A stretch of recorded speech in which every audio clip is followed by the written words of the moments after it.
My name is Bethany Funke, and I was roommates with Maddie, Kaylee, Xana, and Ethan. I not only lost some of my best friends, but I also lost a sister. Never in a million years would I have thought that something like this would have happened to my closest friends. I thought that we were going to wake up and go upstairs, see them and tell them how they had scared us and that they were going to tease us about how we are constantly scaredy cats. And make jokes about it as we would go to Taco Bell like always.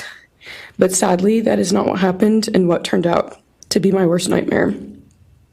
When I first woke up that morning, I had no idea what happened. I woke up around 7 with a terrible toothache, so I called my dad, who is a dentist, and he asked what I should do. He told me to take Advil, so I did, and I went back to sleep. I was still out of it and still didn't know what happened.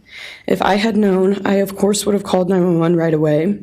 I still carry so much regret and guilt for not knowing what had happened and not calling right away, even though I understand it wouldn't have changed anything, not even if the paramedics had been right outside the door.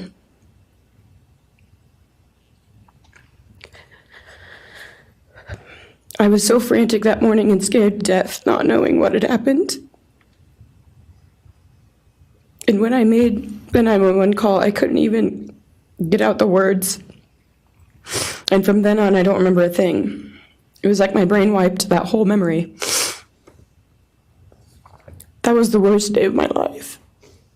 And I know it always will be.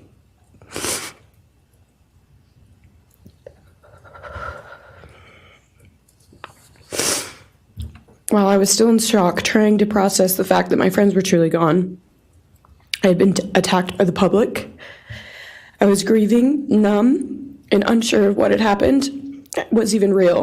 And at the same time, I was getting flooded with death threats and hateful messages from people who did not know me at all or know the dynamic of our friendship. Social media made it so much worse, and strangers made up stories to entertain themselves. The media harassed not just me, but also my family. People showed up at our house.